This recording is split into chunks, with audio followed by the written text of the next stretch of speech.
Good morning sa inyong lahat. Ito mga amiga, bakit ako nagliligpit ng mga paninda ko? Inaayos ko silang lahat kasi masyado na rin sikip at magulo rin dito.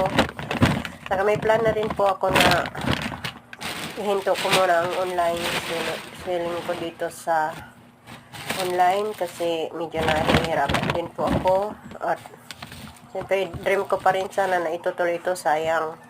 Pero ang plan ko sana na kung magkaroon ako ng kahit maliit na pwesto, yun, gusto ko doon na lang ako magtitinda. Kasi hindi rin po madaling magsalita ka na magsalita sa online. Medyo may naramdaman ka rin na nakapaguran, bagay lahat naman.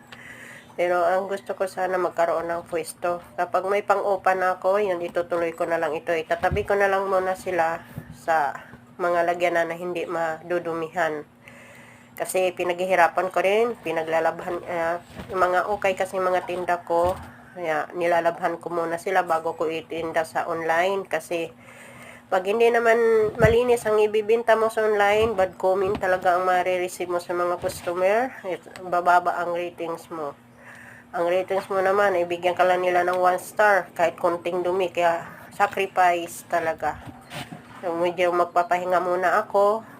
Pangarap ko na magkaroon ako ng pwesto. Sana magkaroon ako pagdating ng panahon. Kahit maliit lang na mapagtitindahan ko ng mga okay ko na dito sa kasaka rin sa mga online kasi yung paulit-ulit mo nang tiniplik sa kanila, ayaw na rin nila, gusto nila laging new arrival. Pwede ba yun? May puhunan ka.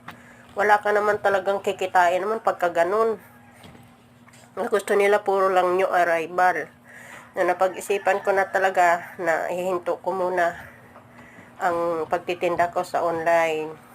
So, maghintay-hintay na lang ako ng tamang panahon, magkaroon ako ng may awa bang Panginoon na bigyan ako ng blessings na makapagtinda ako ng pwesto lang kahit maliit. Doon ko na to sila ititinda. Ayusin ko lang kasi ayaw ko naman din madudumihan. Gusto ko malinis din yung mga para sa mga tao na namimili. Kahit okay yan, malilinis, para din bago kapag nalaban. Saka may puhunan ka rin dito kahit paano. Ilan sana magtiyaga, may awa ang Panginoon sa akin. Maraming salamat po sa inyo mga kaibigan sa pagsusubaybay po ninyo sa aking mga videos. Maraming salamat po. Nagpapasalamat po ako sa inyong lahat sa pagsubaybay po. Thank you. Next naman